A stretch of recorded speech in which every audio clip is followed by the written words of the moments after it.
राधे राधे जय श्री राधे। राधे राधे जय श्री राधे। बोलिए बांके बिहारी लाल की जय। तो आज हम गरुड़ पुराण का पार्ट 12 यानी कि भाग 12 डालेंगे। और भाग 12 में अभी हम चल रहे हैं चतुर्थ अध्याय के 24वें श्लोक से आज प्रारंभ होगा। यदि आपने पहली वीडियो देखी होंगी तो आपको आगे भी समझ में आएगा, नहीं देखी है तो उसको जाकर पहले लाइन मतलब लगातार उसके अनुसार देखें। शुरुआत से पहले पार्ट से पार्ट 1 से मैंने वीडियो डाल रखी हैं, तब आपको आगे समझ में आएगा। और जो हमारे चैनल पर नए हैं वो हमारे चैनल को सब्सक्राइब कर लें, वीडियो को शेयर करें। और यदि आपको कोई और जानकारी चाहिए पूजा पाठ से रिलेटेड, या जैसे ये गरुड़ पुराण संपूर्ण हो जाएगा उसके बाद आप चाहते हैं कि मैं किसी और शास्त्र के ऊपर आपको समझाऊं या उसकी व्याख्या करूं, अगर मुझे ज्ञान होगा तो मैं पूरी कोशिश करूंगा कि आपको बताऊं। जितना मैंने अध्ययन करा होगा, जितने मेरी क्षमता होगी उतना मैं आपको ज़रूर बताऊंगा, और नहीं होगा तो फिर उसके लिए।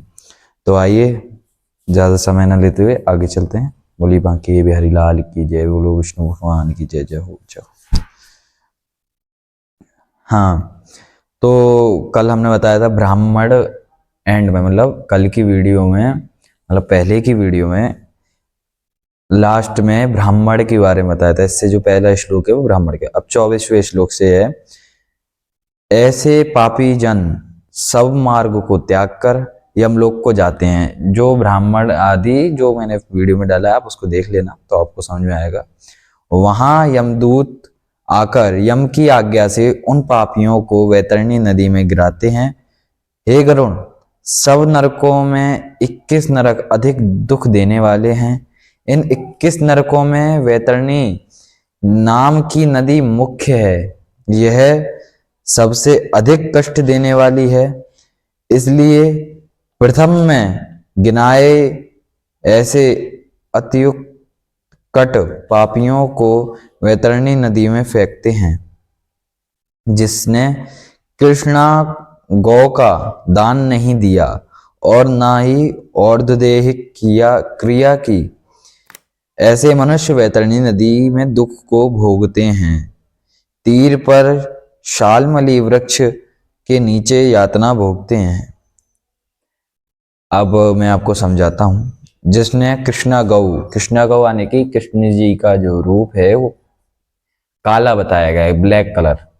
तो कृष्णा गौ काली गाय को कहते हैं। जो बिल्कुल काली गाय आपने देखी होगी उसको हम कृष्णा गौ कहते हैं। शास्त्र में लिखा है कृष्णा गौ, उसको हम कृष्णा गौ कहेंगे।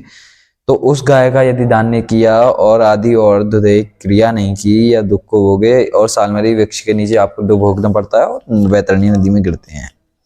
फिर कूट साक्षी देने वाले और कूट धर्म के परायण कपट द्वारा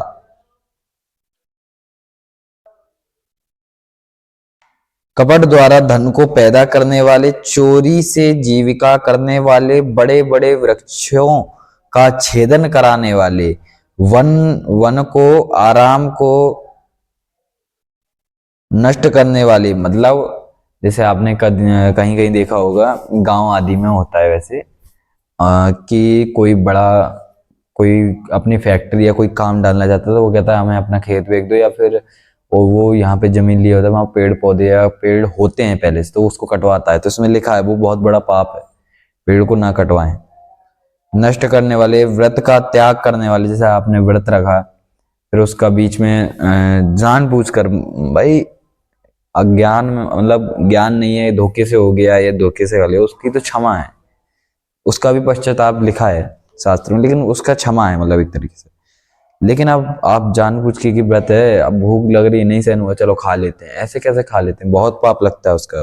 उसके लिए इसमें लिखा है तीर्थ यात्रा न चाहने वाले और विधवा स्त्री शील खंडन करने वाली, स्वामी को दूषण लगाने वाली, स्त्री पर पुरुष सेवन करने वाली इत्यादि सब पापी जीव शालमली वृक्ष के नीचे आकर दुख भोगते हैं। जो ऐसे जीव हैं वह सब शालमली जो वृक्ष है बहुत विशाल, उसके नीचे आके दुख भोगते हैं।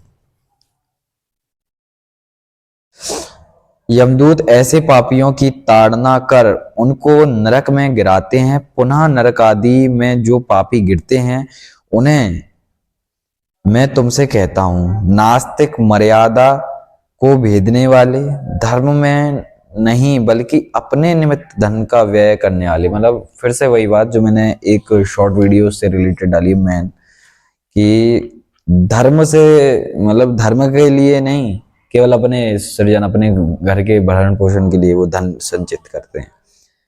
मतलब पुण्य कार्य कोई नहीं करते उसके लिए। विषय में इच्छा रखने वाले, दक्षिक, अन्य के किए हुए उपकार को ना मानने वाले, ये सब नरक में जाते हैं। कूप, तालाब, बावली, देव मंदिर, प्रणिनों, देव मंदिर और मनुष्य के घर आदि को नष्ट करने वाले नरक में जाते हैं। और जो स्त्रियों को, बालकों को, नौकरों को, गुरु को बिना भोजन कराए अकेला भोजन करे या वैश्वदेव के बिना भोजन करे या विष्णु को नैवेद्य न चढ़ाए, ये सब नरक में जाते हैं। अरे आजकल तो ऐसे ही होता है प्रभु। आजकल ऐसा क्या होता है कि भोजन आया पहली बार तो बासी भोजन। आजकल लोग बासी भोजन खाते हैं। भाई विदेश में रह रहे हैं, इंग्लिश मीडियम पढ़े हुए, कहाँ आजकल के बच्चों को, और हम भी एक बालक ही हैं, परंतु हमें ज्ञान हुआ, ब्राह्मण कुल में हमारा जन्म हुआ, ये हमारा बहुत बहुत सौभाग्य। पता नहीं कितने पुण्य या कितना क्या करा होगा पिछले जन्म में, तब हमें ब्राह्मण में जन्म मिला, ब्राह्मण कुल में। और अगर भगवान की कृपा रही या इसमें भी अगर उन्होंने इस मति को अच्छा रखा तो आगे भी कार्य अच्छे ही करेंगे। तो दूसरी बात तो बासी भोजन रखते हैं, फिर उसको पाते हैं, वो तो नहीं लगाना चाहिए भोग, लेकिन ताजी भी बनता है तो उसमें भी भोग नहीं लगाते हैं प्रभु का। तो नैवेद्य चढ़ाएं वो नरक में जाते हैं जो नहीं चढ़ाते। जो शंकु से, कांठ से, पत्थरों से, सुनिए ये मतलब कुछ आदि धातुएं या कुछ है, पत्थर आदि, पत्थरों से, कांटों से मार्ग को रोकते हैं। हाँ, आपने पिक्चर आदियों में देखा होगा या कभी कभार रियल में भी होता है, किसी के साथ लड़ाई आदि कुछ होता है तो रास्ता रोक देते हैं, बड़े बड़े पेड़ रख देंगे, पेड़ की पूरी वो रख देंगे, बड़े बड़े पत्थर रख देंगे, तो ऐसे कांटे रख देते हैं। ऐसे जो करता है वह नरक में जाते हैं। जो शिव की या शिवा की, विष्णु की, सूर्य की, गणेश की, सतगुरु की और पंडित की पूजा नहीं करते वे नरक में जाते हैं, ऐसा इसमें विशेष लिखा है। ब्राह्मण होकर दासी का सेवन करने से नरक में जाता है। ब्राह्मण होकर शूद्राणी पुत्र को पैदा करने वाला ब्राह्मण तो नहीं रहता, वह ब्राह्मण नमस्कार योग्य नहीं रहता तथा पूजा योग्य भी नहीं रहता। ब्राह्मणों के कलह को, गौओं के युद्ध को रोके नहीं पर अच्छे लड़ते हैं, यह अनुमोदन करने वाले सब नरक में जाते हैं। हाँ, जैसे कहीं गैया है, आपको गैया दिखती होंगी रास्ते आदि में, कि कभी कभार वो झगड़ा करती है, मतलब गैया गैया में युद्ध होने लगता है, लड़ने लगती हैं सींगों से सींग, तो उनको अगर लड़ते हुए देखते हैं तो आप ये कहेंगे ना कि नहीं अरे लड़ने दो, या फिर आप नकार मतलब ध्यान ही नहीं देंगे, तो यह सबसे बड़ा पाप है। आपने देख के वो कर दिया, आपने देख के वो कर दिया तो सबसे बड़ा पाप है। अब इसमें प्रश्न उठेगा, भाई पता ही नहीं था कि ऐसा होता है, तो ऐसे तो आपको बहुत सारे पाप नहीं पता होंगे कि ये पाप करने से ही होता है, तो इसका मतलब आपके तो फिर सब जितना भी आपने पाप करा सब बेकार है, फिर कोई दिक्कत ही नहीं है आपको नरक में। लेकिन ऐसा बिल्कुल नहीं है, यदि आपको मालूम हो या ना मालूम हो, लेकिन आपको पाप भोगना पड़ेगा, ऐसा इसमें लिखा है साफ साफ। तो अगर कोई ऐसे लड़ते हुए, और ब्राह्मण के घर में लड़ाई हो रही तो आप कह रहे हैं अरे लड़ने दो, या ब्राह्मण कोई दोस्त आदि या ब्राह्मणों में लड़ाई हो रही है, गुरुकुल आदि में बच्चे रहते हैं, तो मैंने खुद अध्ययन करा है, मैंने देखा है कि लड़ते हैं वहां पर, तो वह गलत है। उसको अगर हम लोग देखते हैं और नहीं रोकते हैं तो यह गलत है, यह पाप है, साफ साफ लिखा है इसमें। अनुमोदन करने वाले सब नरक में जाते हैं। स्त्रियों के स्वामी को, और जो पतिव्रता स्त्रियां स्वामी को छोड़ अन्य की शरण नहीं जाती, उनको ऋतु समय में द्वेष बुद्धि रख ऋतुदान न करने से नरकगामी होते हैं। जो कामांध हो रजस्वला स्त्री का सेवन करें। पर्वतीयशियों में जल में श्राद्ध दिन में स्त्री का सेवन करें। देखिए कौन कौन से दिन में, वो आप समझिए। श्राद्ध दिनों में जो स्त्री का सेवन करे वह नरक में जाते हैं। जो पुरुष शरीर का विष्ठा आदि अग्नि में, जल में, पुष्प में, बगीचे में, मार्ग में, बीच में, गौशाला आदि में गिराने वाले हैं वे नरक में जाते हैं। धनुष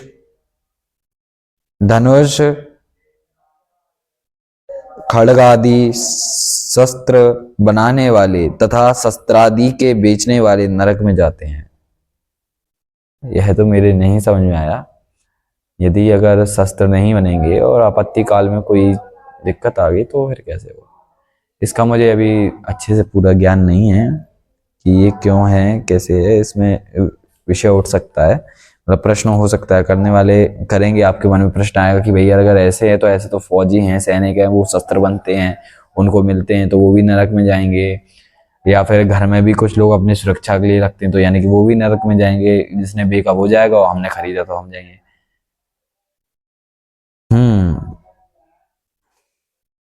ये प्रश्न वाला, मतलब इसमें प्रश्न बनता है। चलिए आगे। गौशाला आदि में ये आजीविका स्त्री द्वेष शस्त्र आदि बेचने वाले नरक में जाते हैं। वैश्य होकर चर्म का व्यापार करने वाली स्त्री करने वाले, फिर स्त्री होकर व्यभिचार कर आजीविका करें, जहर को बेचने वाले नरक में जाते हैं। अनाथ पर दया नहीं करने वाले और सत्पुरुष से द्वेष करने वाले, अपराध बिना दंड देने वाले सब नरक में जाते हैं। ब्राह्मण को भोजन की आशा देकर उनको भोजन न कराने वाले, सभी प्राणियों में अविश्वास करने वाले, प्राणियों में दया नहीं करने वाले और सबसे कपट रखने वाले नरक में जाते हैं। प्रथम नियम धारण कर अजितेंद्रिय पुरुष पश्चात उन नियमों को लाभवश त्याग कर देने वाले नरक में जाते हैं। जो आध्यात्म विद्या देने वाले गुरु को नहीं मानते, पुराण वक्ता का सत्कार नहीं करते, नरक में जाते हैं। मित्र दोह करने वाले, प्रेम का परस्पर नाश करने वाले, आशा भंग करने वाले सब नरक में जाते हैं। विवाह को, देवता को, यात्रा को, तीर्थ में जाते समय लोगों को साथ चलने वाला पापी पुरुष यदि लूटने तो नरक में जाता है। किसी के घर में, ग्राम में, वन में अग्नि लगाने वाले यमदूत पकड़कर अग्नि कुंड में डालते हैं उसको। सब जब प्रेत दूत के पास छाया की याचना करता है तब यमदूत असी पत्र से उनको ले जाते हैं। वहां तलवार जैसे तीखे पत्र देह पर गिरते हैं, गिरने से शरीर कटने लग जाता है। तब यमदूत कहते हैं, हे प्रेत, इस ठंडी छाया में बैठकर सुख से निद्रा करो।